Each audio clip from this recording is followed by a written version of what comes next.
The wind had a way of cutting through the bones in Blackwater Creek. It wasn't just the chill of desert nights, or the dust storms that rolled across the plains. It was something heavier, something that seemed to carry whispers of the past.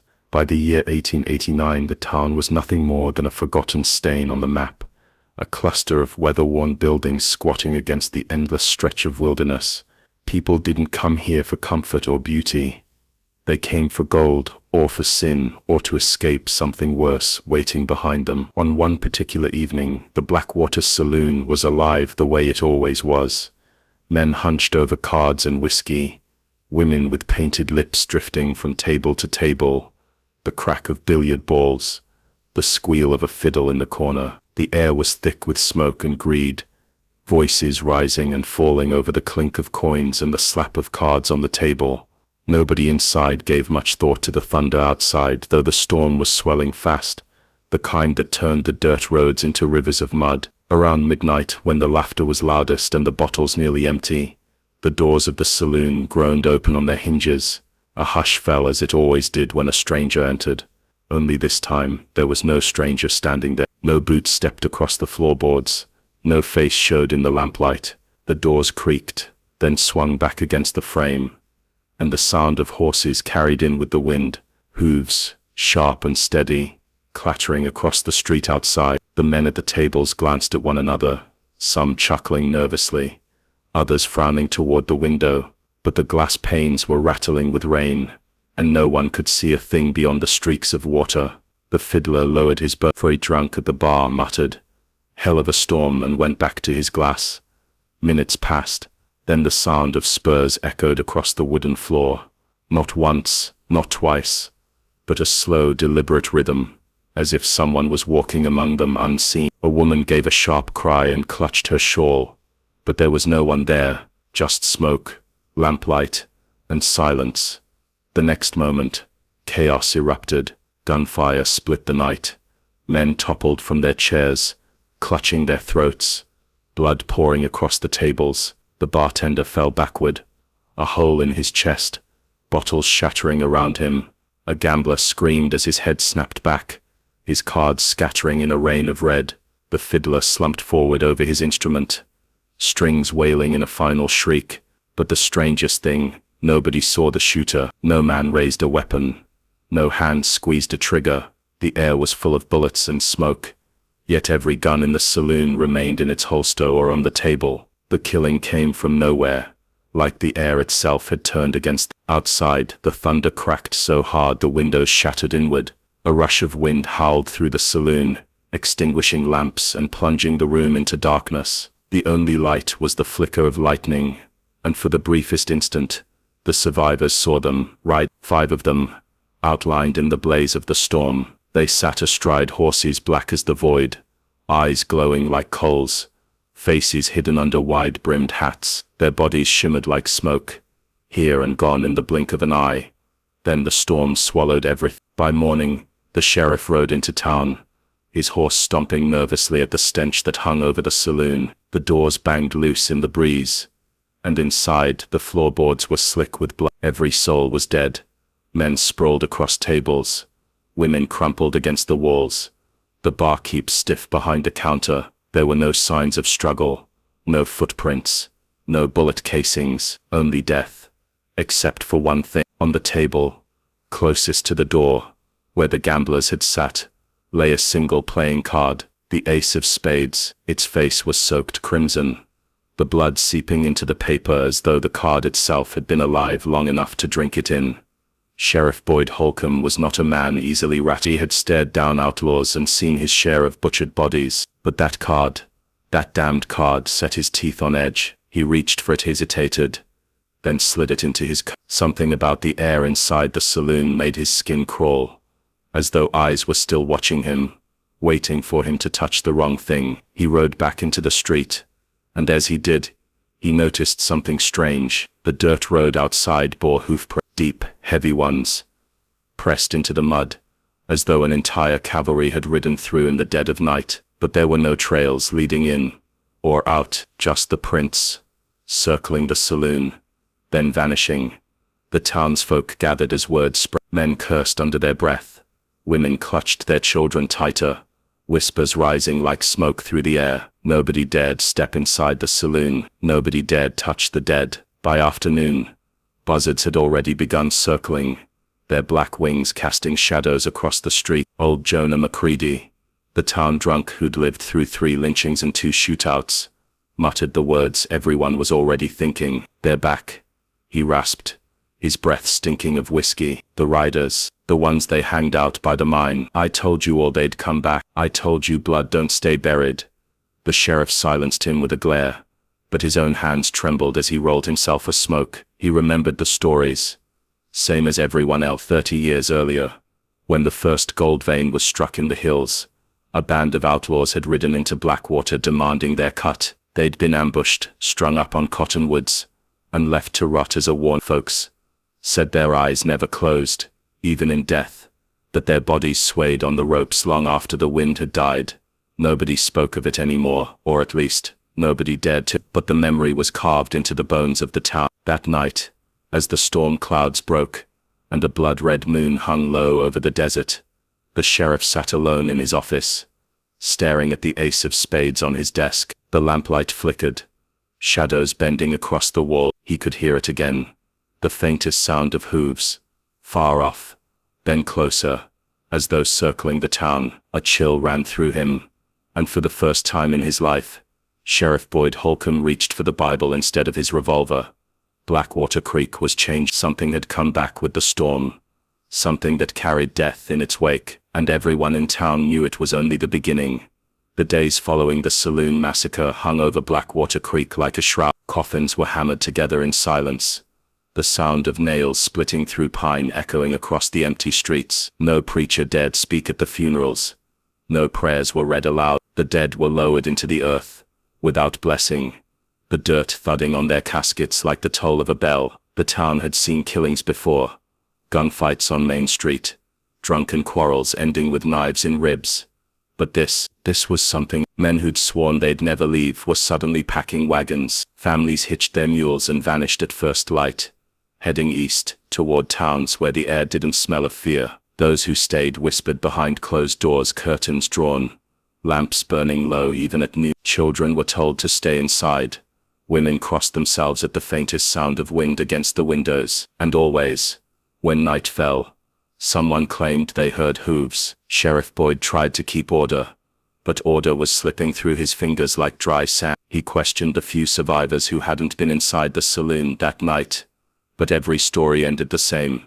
Shadows, riders, no faces. The only evidence he held was that blood-soaked ace of spades, locked inside his desk drawer. Some nights he swore he heard it scratching against the wood, like it wanted out. It was on the 3rd morning after the killings that Elias Kane rode into town. His horse was a lean sorrel with scars down its flank, a beast that looked as worn as the man astride. Elias wasn't the kind of drifter people trusted on sight. His coat was long and dark, frayed at the cuffs, and his hat shadowed a face weathered by sun and years of silence. His revolver sat low on his hip, polished and well kept, and the way he carried himself made it clear he knew how to use it. He didn't head straight for the saloon, what was left of it, but stopped at the trough outside the general store, letting his horse drink. Folks watched him from behind curtains, eyes narrowing. Strangers didn't just stumble into Blackwater Creek anymore, not after what had happened, not when the dust still stank of blood.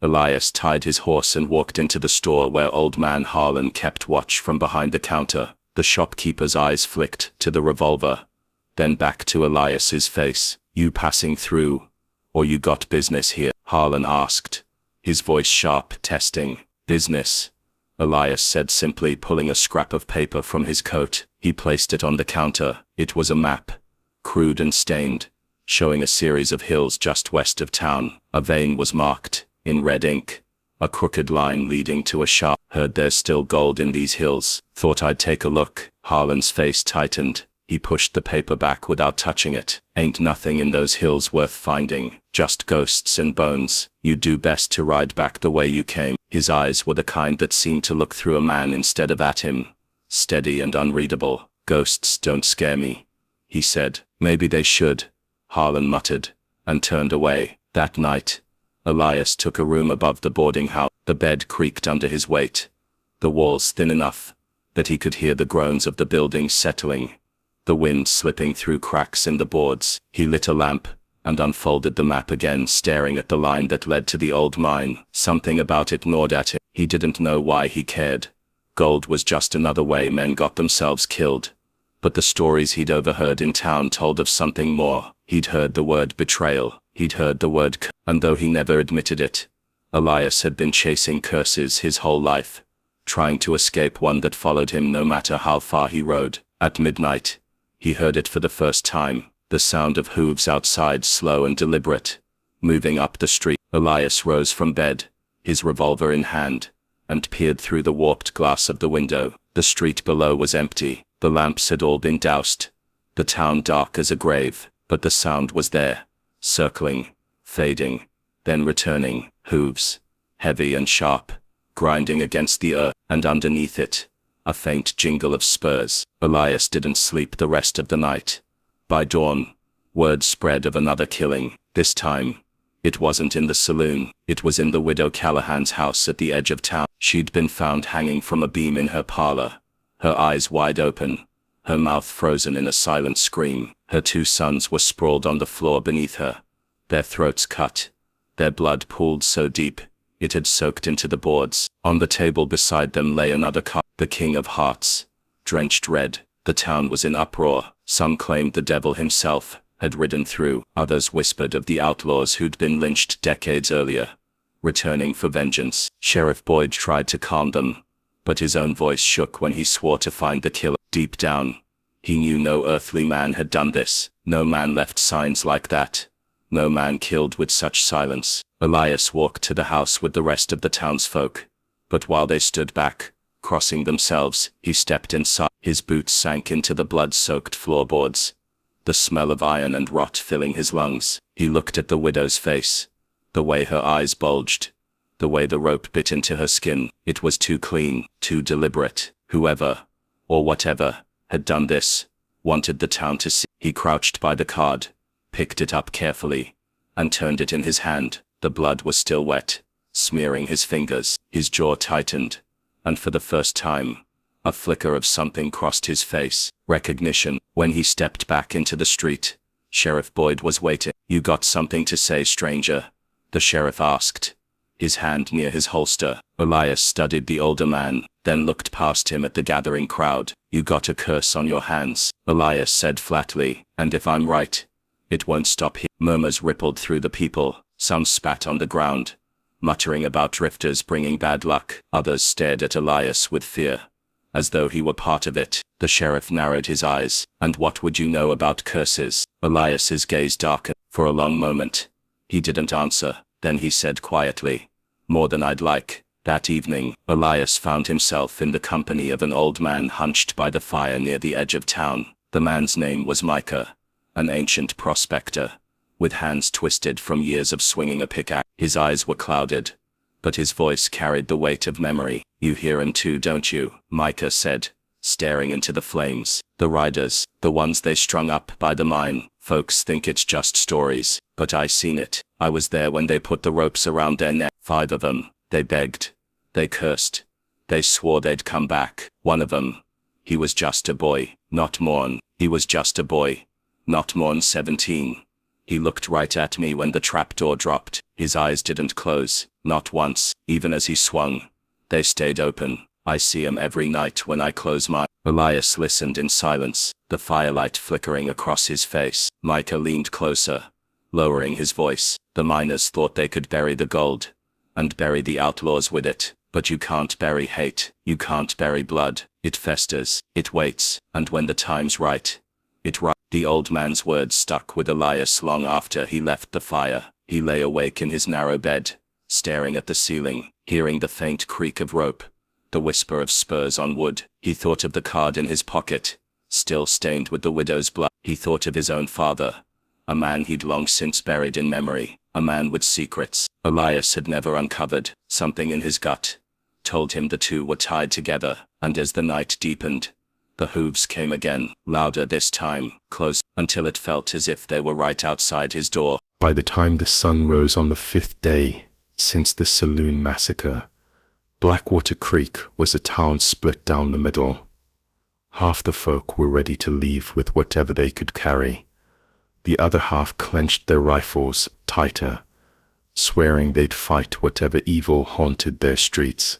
But no matter which side they leaned toward, every face carried the same look: tired, hollow, fearful. It was as though the air itself had turned poisonous, choking them slowly. Sheriff Boyd had doubled patrols. Though no man wanted the job, deputies walked the streets with wide eyes, their shadows stretched long in the lamplight, listening for sounds no bullet could silence. Horses spooked at the faintest rustle of wind, dogs barked at empty corners, and children cried themselves to sleep, clutching blankets against the nightmares that seemed to seep through their walls.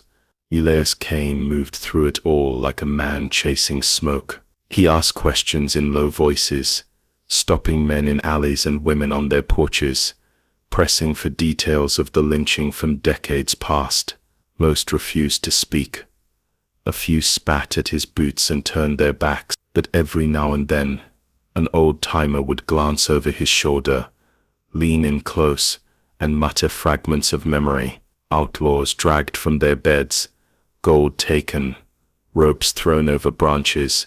The same 5 names surfaced, though no one dared speak them above a whisper.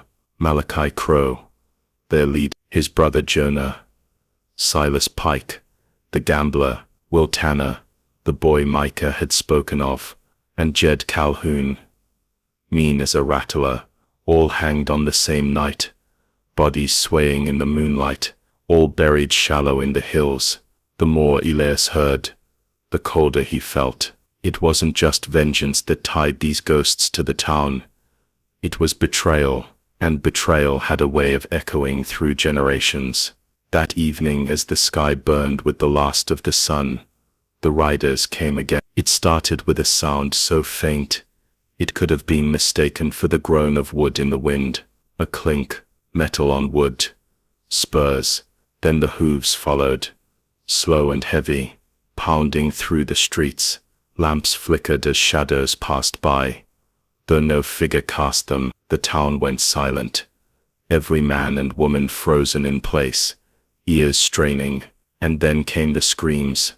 The Johnson family lived on the edge of town, in a cabin built strong against storms. Samuel Johnson was a blacksmith, a man with arms like iron, and a temper to match. That night he heard the hooves, and thought he could scare them off with a shotgun. His wife begged him to stay inside, but pride was a poison Samuel drank too often. He stepped onto his porch with the gun in hand, cursing into the darkness. No one saw what happened next, only what was found come morning. The Johnson cabin door was torn from its hinges. Samuel's body lay in the yard, throat cut from ear to ear, his face twisted in rage and horror. His wife and 2 daughters were strung up inside, hanging from the rafters like butchered game, their feet swaying above the blood that dripped steadily onto the floor. And on the kitchen table, lined up neat as a gambler's hand, were 3 cards: the Queen of Hearts, the Jack of Diamonds, the 10 of Clubs. A straight run. When Sheriff Boyd entered the house, his deputies gagged and stumbled back out into the yard. Boyd himself stood staring at the cards, his fists clenched tight enough to bleed. He turned when he heard the floor creak behind him, and saw Elias standing there, his face pale in the lantern light. "You see it now," Elias said quietly. "This isn't random. They're playing a game that doesn't end until the deck runs dry." The sheriff shoved past him, his boots splashing in the blood. "You don't know a damn thing, Drifter. You weren't here. You don't know what we done, what they were." Elias followed him outside, his voice hard. "Then tell me what happened, so maybe I can stop it." Boyd wheeled on him, eyes wild. "Stop it? You think a gun can stop the dead? You think words mean anything to men who've been rotting 30 years? He jabbed a finger into Elias's chest. "You listen to me, Kay. Whatever you're after, whatever brought you here, Ride out now, tonight, 'cause if you stay, you'll end up hanging beside the rest. But Elias didn't leave. Instead, he went back to Micah, the old prospector, and pressed hard. The old man shook his head, muttering that some truths weren't worth dragging back into the light. But Elias wouldn't relent. And finally Micah's voice cracked like dry wood. "They wasn't saints," the old man rasped, staring into the dirt. "They robbed, they killed, but they didn't deserve what was done to 'em. The miners lured him with talk of gold, then turned on him, strung him up without trial, took every ounce of gold they had, and buried it deep in the hills. Folks got rich off that blood, built this town on it, and now their kin are paying the price." The words sank into Elias like stones in water. He'd suspected it, but hearing it laid bare churned something deep in his chest. His own father's face flickered in his mind. A man with calloused hands and a cruel streak, a man who'd whispered of riches once won in Blackwater. Elias had never wanted to believe the rumors, but now, standing in the shadow of the curse, he couldn't ignore it. His blood was tied to this place. That night, Elias didn't sleep. He sat at the edge of town, his revolver resting across his knees.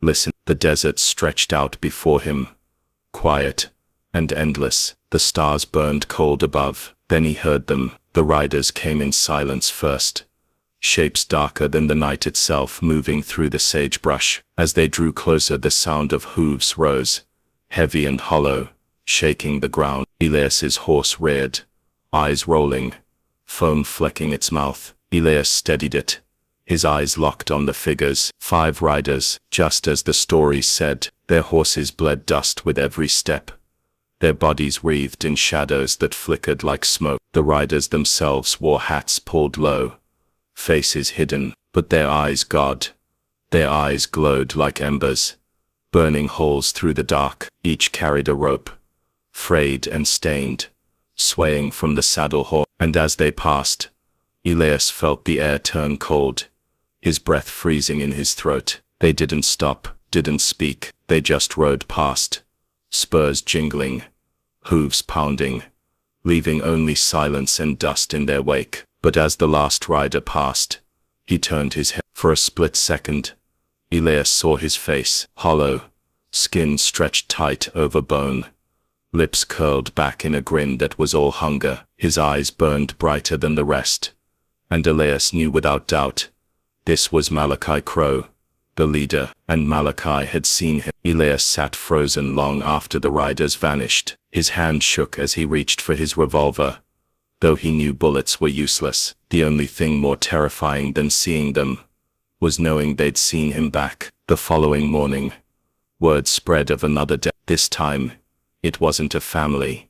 It was a young deputy, found hanging from the very gallows in the center of town. His tongue was swollen, his boots missing. Pinned to his chest was a card, the Ace of Hearts. The sheriff tore it down himself, his face white with rage, but his eyes darted toward Elias in the crowd, and Elias knew then what Boyd was thinking. Maybe the drifter hadn't just come to watch, maybe he was part of it. By dusk, whispers turned to accusation. Men spat that Elias had cursed the town. Women dragged their children away from him. A group of miners even tried to corner him outside the general store, fists clenched, voices raised. But Elias's hand rested on his revolver, calm and steady, and they backed down, muttering threats. That night, Elias sat in his room, the deck of bloody cards spread across the table before him. 2 aces, a king, a queen, a jack, a 10. He turned them over one by one. The blood dried stiff against the paper. A pattern was forming, but he couldn't see the end of it yet. What he did see, in the lamplight, was his father's handwriting scratched on the back of one of the cards. A single word, scrawled in ink, that had faded with years. Ode. Elias's breath caught. His father had been part of it. The betrayal, the lynching, the curse. And now the debt had come due. The days bled together after the deputy's hanging, each sunrise bringing more fear than relief. Blackwater Creek no longer felt like a town. It felt like a coffin nailed shut, everyone inside waiting for the dirt to fall over. The men carried rifles slung across their shoulders even to fetch water. Women whispered prayers into their aprons while they worked. Though most knew God had long since turned his back on this place, the children stopped playing. They stopped laughing. They only watched the streets with wide eyes, listening for the sound of hooves. Sheriff Boyd tried to keep the peace, but he was unraveling. His deputies were gone, either buried or run off, and those who stayed in town wanted blood, any blood that could be blamed for the curse. And more, their eyes landed on Elias Kane. Elias didn't flinch under their stares. He rode through the streets, as though the glares bounced off him, as though he'd carried heavier weights before, but inside he felt the noose tightening around his own throat. His father's ghost walked with him now, silent and accusing, dragging memories Elias wished he could forget. That night, he returned to Micah, the old prospector, and pressed him again. "You told me half the story," Elias said, crouching by the fire. "I need the rest." Micah's hands trembled as he lifted his cup.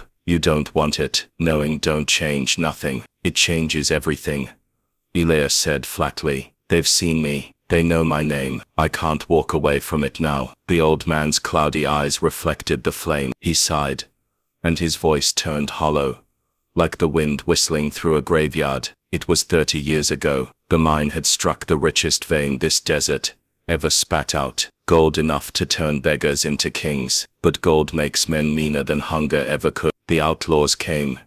Malachi Crow and his riders. They weren't strangers to this land. Folks say Malachi was born with dust in his lungs and fire in his blood. He claimed the mine was his by right, but his kin had found it long before the miners did. He rode in with his men, demanded a cut, and swore he'd burn the town to the ground if they didn't pay. Micah's voice cracked, and his hands gripped his knees tight. The miners didn't argue. They pretended to agree, pretended to strike a deal. That night, they invited Malachi and his men to drink, to celebrate, and when the bottles were half empty, they struck, dragged the 5 of them out into the dirt, bound their hands, and marched them up to the gallows they'd built for cattle thieves. The whole town came out to watch. I was there. I can still see it every time I shut my eyes. Elias leaned closer. "Tell me what happened." Micah swallowed hard. "They hanged all 5 at once. The ropes snapped tight.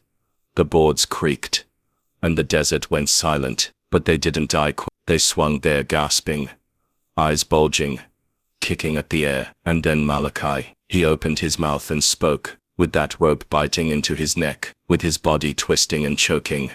He swore a curse, said no gold bought with their blood would ever bring peace, said the town would rot, and every man who spilled their blood, or sired kin who did, would hang the same way, one by one, until the debt was paid in full. The fire popped, sending sparks into the night. Micah's voice dropped to a whisper, and then it happened. Their eyes never closed, not once. They swung there in the wind, but their eyes stayed open. I saw the fire in them. I swear to God I saw it. Elias sat in silence for a long moment. His hand brushed the revolver at his hip, though it felt more useless than ever. A curse wasn't something a bullet could kill, but maybe, just maybe, it was something a man could understand enough to break. When he rose to leave, Micah caught his arm. "You carry something of theirs, don't you? That's why they seen you." Elias's jaw tightened. He didn't answer, but the old man's words clung to him like a bird. The next day, the town erupted. A mob gathered outside the sheriff's office, men with torches and ropes, shouting that Elias was to blame. Sheriff Boyd stood on the steps, shotgun in hand, trying to hold them back, but his voice was drowned by the roar of fear. Elias stepped out into the street, calm as the storm brewing above. The mob surged toward him, spitting curses, fists raised. Someone threw a stone that split the skin above his eye. Blood ran down his cheek, but he didn't flinch. "If you hang me," Elias said, his voice carrying above the noise, "you'll just be doing their work for 'em." The crowd hesitated, their anger colliding with their fear. Sheriff Boyd fired his shotgun into the air, the blast splitting the night. "Enough," he roared. "You want a hanging? You'll do it over my dead body." The mob broke apart, muttering, but the looks they cast at Elias promised it wasn't over. That night, the riders came again. The storm rolled in first.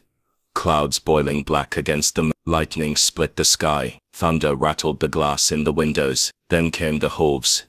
Closer. Louder. Shaking the ground, the riders swept through the center of town.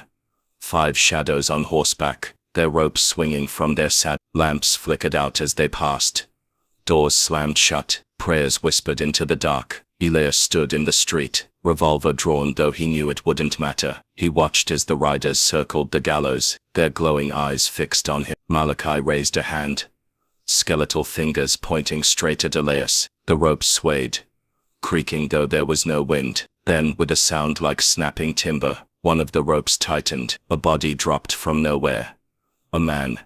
Throat crushed. Tongue lolling. Gasps erupted from the windows above.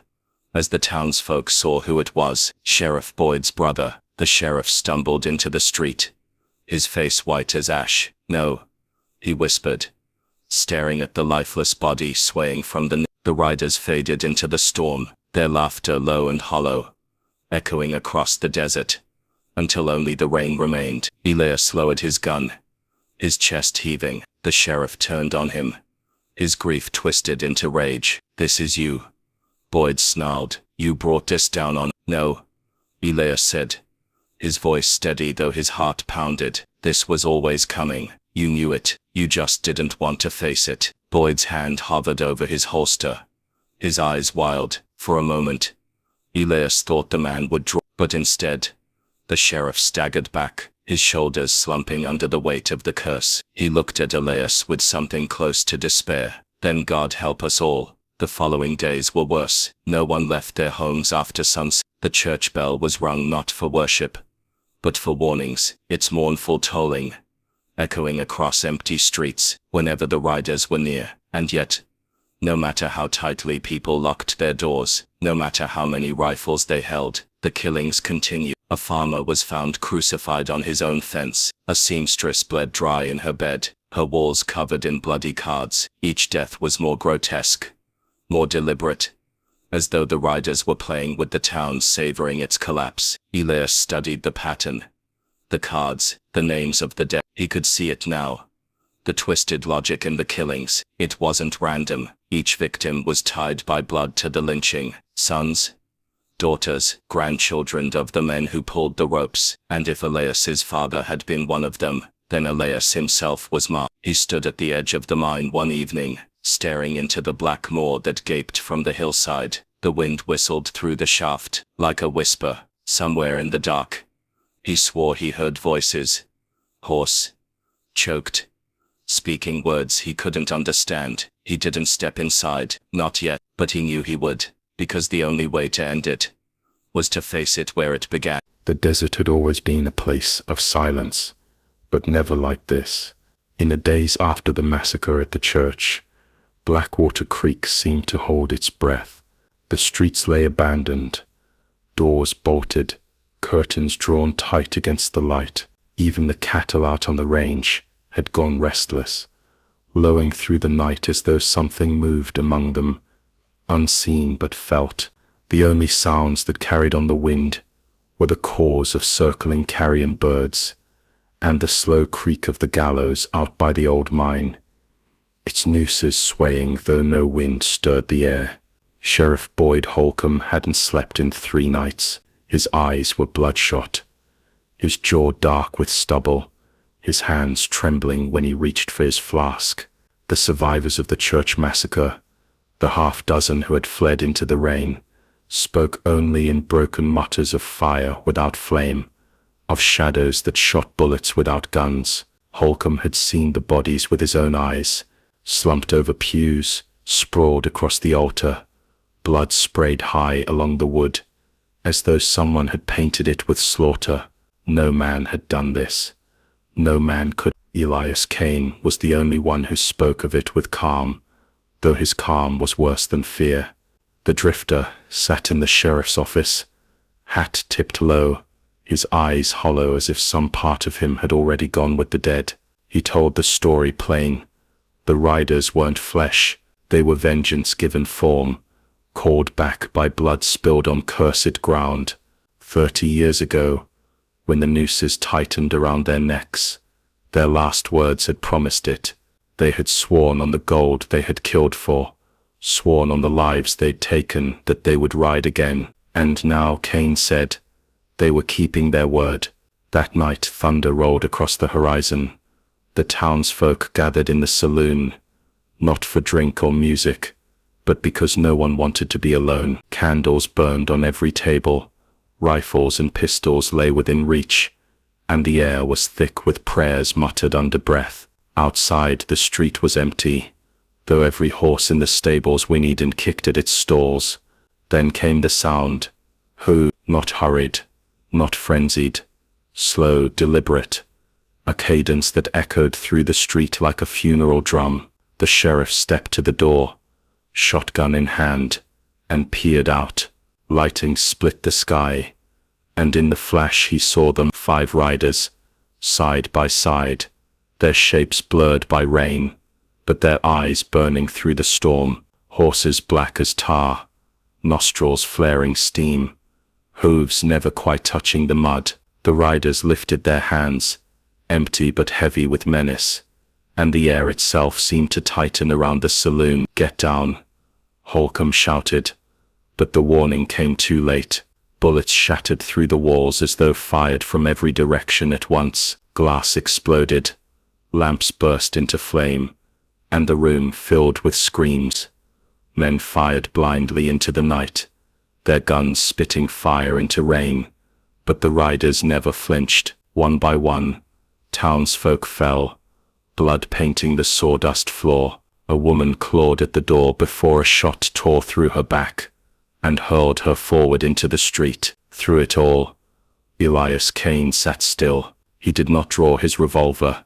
He did not move. He only watched as if measuring the storm, counting the dead. His lips moved in words no one heard, and for a heartbeat, the riders' fire faltered. A silence deeper than death filled the saloon. The candles guttered out. The storm ceased, and then, as suddenly as it began, the shooting stopped. When the smoke cleared, nearly half the town lay dead. The survivors crouched in terror, trembling, ears ringing with the echo of unseen gunfire. Outside, the street was empty. The riders had vanished, leaving only hoofprints in the mud.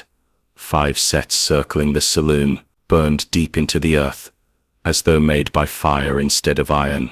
Sheriff Holcomb dropped to his knees, his shotgun useless at his side. He had no law for this, no justice for this, only fear. His gaze shifted to Cain, who still sat untouched, eyes fixed on the door. "Why didn't they take you?" the sheriff whispered. Cain raised his head slowly. In the dim light, his eyes gleamed with something neither human nor entirely alive. "Because they know me," he said, his voice low and final.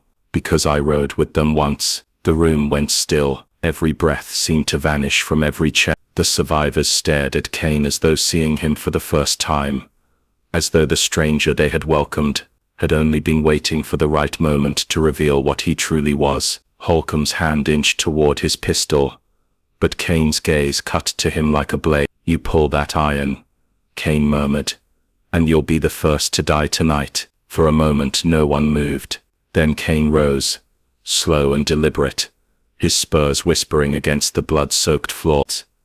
He stepped over the bodies without a glance, pushed open the shattered door, and walked out into the rain. The sheriff followed, heart pounding, but the night was empty. Cain was gone.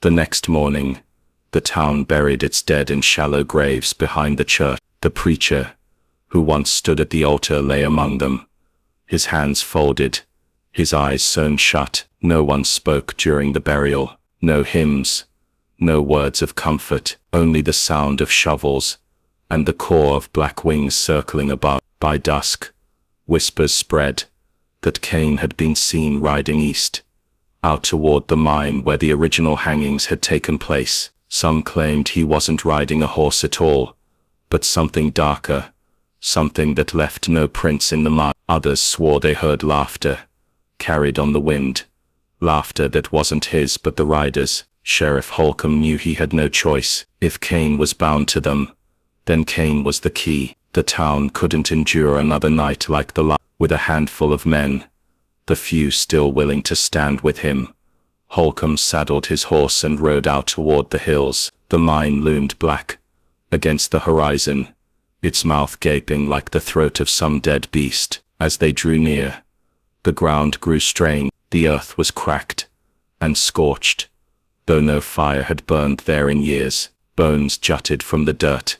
Cattle, horses, men, all bleached white under the desert sun, and hanging from the cottonwoods by the mine were the nooses, 5 of them, swaying gently though the air was still. Cain was there. He stood beneath the trees, hat in hand, staring up at the ropes as though in prayer. His voice carried when he spoke, though he did not turn to face them. "You can feel it, can't you?"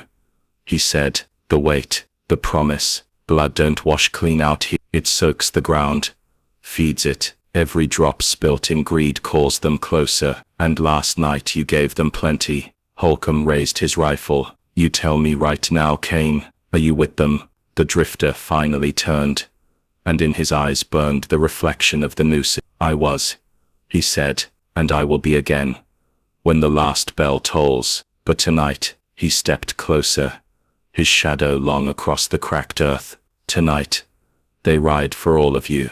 The wind rose, rattling the nooses, filling the air with the creak of rope and the smell of decay. From the mouth of the mine came the sound of hooves, faint at first, then louder, growing into a thunder that shook the ground beneath their horses. Holcomb's men froze, rifles trembling in their hands. The riders were coming. The desert had a silence to it that could smother a man's thoughts. By dawn, Blackwater Creek looked less like a town and more like a carcass, the buildings sagging under the weight of age, the streets painted with dust, the air heavy with something more than heat. Sheriff Holcomb hadn't slept. He sat, slumped at his desk, his eyes sunk deep into dark hollows. The ace of spades spread out in front of him like it had a will of its own. The card hadn't moved in the night, but he swore he could hear it whispering to him like the paper held voices, muttering from some place no man had words for. Every now and then he thought he saw a stain bleeding through its surface, darker than ink, red as dried blood. Across town, Elias Cain's rented room above the livery smelled of leather and old hay. He had slept no better than the sheriff. The sounds of hooves had come again in the night, circling the town, stopping just outside his window before vanishing into the black. He dreamed of shadows with teeth, of faces that swayed in the dark on ropes, their mouths grinning though their necks were snapped. He woke with sweat soaking his shirt, his pistol clutched in his hand, though he couldn't remember drawing it. The morning carried no comfort. By the time the sun had risen high enough to burn the fog from the hills, another body was found. This one wasn't hidden in a saloon or sprawled in the dirt. It was hanging out beyond the edge of town, where the cottonwood trees still bore the scars of old ropes. A miner named Curtis Dobbs swung limp from a branch. His eyes bulged, his tongue blackened, his boots barely brushing the ground. The rope that held him was fresh, but his body was cold as if it had been drained of warmth. Long before dawn, his hat lay in the dust below him, and in its crown, stuck deep like a calling card, was the Jack of Diamonds, the paper torn down the middle as though bitten through. The crowd that gathered muttered of vengeance, of the noose taking what had once been taken from them. The older folk whispered that the riders weren't just killing now, they were mocking. Sheriff Holcomb cut Dobbs down himself, but the rope burned his palm even through his glove. He tossed it into the dirt, his hand trembling against his will. By midday, the heat pressed down like punishment, and the air buzzed with flies. The preacher, Father Matheson, tried to rally the people outside the chapel. His voice carried over the street, as he declared that no spirit, no curse, no devil's riders could take dominion over a town that still bent its knee to God. Yet, even as he spoke, the bells in the steeple above began to sway and toll on their own. Though no hand pulled their ropes, the sound was low and wrong, each toll stretching too long, the echoes rolling like thunder through the bones of every listener. Mothers clutched their children, Men shifted uneasily, and the preacher's words faltered into silence. Elias Kane stood at the edge of the crowd, his hat pulled low, eyes watching, jaw clenched. He knew fear when he saw it, and Blackwater Creek was drowning in it. He didn't believe in curses, he believed in killing. But what haunted him was the memory of what he'd seen in the lightning. The riders framed against the storm, their outlines smoking, their eyes like furnace embers. He could tell himself they were men in masks, tricks of shadow, some elaborate madness bred of whiskey and panic. But deep down some part of him knew better. That night, Kane went to the saloon, or what was left of it. The doors still hung loose, blood still stained the boards, but he found the place empty. The whiskey bottles were gone, taken by scavengers. But in the silence he heard it again, the sound of a deck being shuffled. He turned slow, gun drawn, but no one was there. The noise came steady, card against card, until it stopped. He stepped closer to the bar, and there it was, another card face up on the wood, though no hand had placed it. The Queen of Hearts, its paper curling at the edges, as though scorched by unseen fire. The next morning, more hoof prints scarred the dirt streets, deep black impressions, heavier than any real horse should leave. They circled every building, stopping longest outside the sheriff's office, the chapel, and Kane's livery. It was as though something unseen had walked its claim around the souls it meant to take next. That day Sheriff Holcomb tried to ride out of town. He saddled his horse, packed water and provisions, and swore he'd fetch the marshal from Carson's Bluff. But when he reached the edge of the valley, the trail split into mirage and dust, and no matter which path he chose, he found himself circling back into Blackwater. By sundown he was back at his office, his horse foaming and wild-eyed, his own face pale as bone. He never spoke of what he saw, only muttered that the desert had closed its jaws around them. There was no way out, and so the people turned inward, locking doors, shuttering windows, whispering prayers. But prayers turned brittle when the screams started again. First it was a widow named Clara May, whose voice ripped through the night, until silence fell like an axe. They found her the next morning on her porch, rocking in her chair, her eyes open and her chest split wide as though carved by invisible knives. No blood stained the boards beneath her, though her body was hollow as a gutted deer. Another card lay in her lap, the 10 of club. The town was breaking. Every death carved fear deeper, and the riders seemed to know it. The sound of hooves grew bolder, no longer confined to the edge of hearing. By midnight, whole groups of townsfolk swore they saw shadows pass beneath their windows, long and thin, cast by figures that weren't there when the lamps were lit. Dogs barked until their throats bled. Horses kicked their stalls to splinters. Children cried that they could see men standing in their rooms, pointing at them, silent and grinning. Elias Kane finally confronted Sheriff Holcomb. They sat in the office, the ace of spades lying between them like a curse made manifest. Holcomb's hands shook as he rolled another cigarette, though he never brought it to his lips. "They're coming for all of us," the sheriff whispered. "Not just the guilty, not just the men who strung them up. Every soul in this town. Blackwater's built on their bones, and now they mean to take it back." Kane leaned forward, his eyes hard. "Ghosts don't leave tracks, Sheriff, and they don't deal cards. There's a man behind this, maybe more than one. Someone who knows your stories, knows your fears, and is carving them into your flesh. We find him. We stop this." But even as he spoke, his words rang hollow. Deep down, Kane wondered if he was lying only to keep himself sane. That evening, he walked the town's edge, his Colt heavy at his side. The desert wind howled low, and in the distance he saw them, 5 shapes on horseback, riding the ridgeline. They didn't move like men. Their silhouettes shimmered, their bodies twisting, as though smoke held form. When the moonlight caught their faces, Kane's stomach turned to stone. Their necks were broken, heads lolling at grotesque angles, yet their eyes still burned, fixed on him with hunger. He fired. 3 shots cracked across the desert, echoing into the dark. The figures didn't flinch, didn't falter, they only stared, until the wind rose and carried them into nothing. By the time Cain returned, the town was stirring with panic. People had seen the gunfire, heard it, thought the end had come. Children screamed, women sobbed, men brandished rifles that shook in their hands. Cain tried to calm them, but his own voice trembled. That night, Blackwater Creek didn't sleep.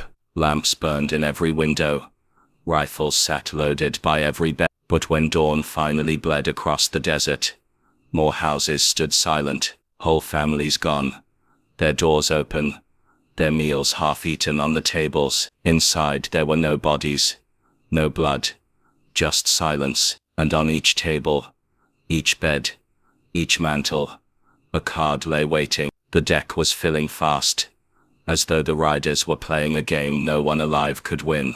Elias Cain stared at those cards, rage simmering under his fear. He swore then and there he'd drag the truth out of the desert itself if he had to. But as he turned the last card in his hand, a king of spades, its ink blurred with some dark stain, he felt it, a presence, watching, waiting, and for the first time he understood the truth that Sheriff Holcomb had been too afraid to say aloud. This wasn't a haunting, this was a reckoning, and the riders weren't finished yet. The night air was thick with dust, choking and dry. As Elias Cain stumbled out of the mine's mouth, his shirt was torn, soaked with sweat and blood, his breath ragged, as if every inhale cut through broken glass. Behind him, the shadows writhed, restless and alive, and from deep inside the tunnels came the low, terrible sound of hooves. They were coming again, unrelenting, the ghost riders who had stalked the town for decades, drawn by vengeance that would not die. The full moon hung above like a watchful eye, cold and pale, illuminating the barren desert that stretched endlessly in every direction. Elias knew there was no running left. He had carried his father's sins, his family's betrayal, the cursed gold, and the screams of every man, woman, and child the riders had slaughtered. The truth weighed on him heavier than the colt at his side. The curse demanded blood, and blood it would have. In the distance, the lights of Blackwater Creek flickered faintly, lanterns burning in the windows of homes where families huddled in silence. They were waiting, praying, hoping the nightmare might pass them by. But Elias knew the riders weren't finished. Not yet. Their vengeance wasn't for the town alone. It was for him, for his bloodline, for the broken promise carved into the earth. The day those outlaws swung from the gallows, he could feel it in the marrow of his bones, an invisible tether pulling him back toward the mine. Each hoofbeat echoing from the darkness was a drumbeat of inevitability. His fate had been sealed long before he ever set foot in Blackwater. He staggered, clutching his side, and forced himself back toward town. His boots dragged in the dirt, kicking up little storms of dust, and every step seemed heavier than the last. As he walked, he thought of the old prospector's words, "The dead don't forget." He thought of his father's face, the man he had never known, who had helped spill innocent blood for the promise of gold that cursed them all. And he thought of the townsfolk who would never survive another massacre. The curse had to end tonight, one way or another. By the time Elias reached the edge of town, the wind had picked up, carrying with it the distant smell of smoke and the faint copper tang of blood. The sheriff stood in the middle of Main Street, lantern in one hand, rifle in the other. His eyes were hard but heavy with exhaustion. "You brought this down on us, Cain," he said, voice cutting through the night. "Men are dead, women are widowed, children got no fathers now, and still they come." He raised the rifle a fraction, as if he couldn't decide whether Elias was an enemy or the only chance left. Elias didn't flinch. "It's not the town they want," he said hoarsely. "It's me, my blood, my name. My family started this, and I'm the only one who can end it." The sheriff's jaw worked, his finger twitching against the trigger. "You think they'll stop if you just hand yourself over?" Elias's mouth twitched into a bitter smile.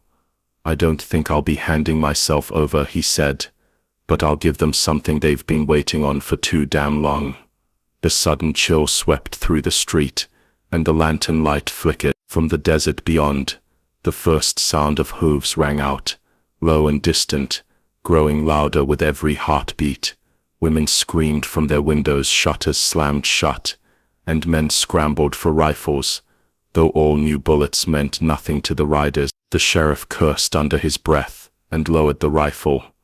"Then you'd best do it fast, Kane, before they burn this town to ash." Elias nodded, turned, and walked slowly toward the gallows at the far end of the street. The wooden structure loomed tall and dark against the moonlight, weathered boards groaning softly as if remembering every neck it had broken. His father's blood had stained those planks once.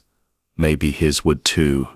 The riders emerged from the desert like a storm. 5 figures, skeletal and cloaked in dust, their hollow eyes glowing with unholy fire, their horses black as shadow. Chains rattled from their saddles, spurs clinked against bone, and every step of their steeds sent vibrations through the earth. The townsfolk who dared peek through cracks in their shutters swore they could smell death itself on the wind. Elias mounted the gallows steps one by one, each creak of the wood echoing louder than the last. He stood tall on the platform, though his body trembled. He looked down at the sheriff, who now stood frozen, rifle hanging uselessly at his side.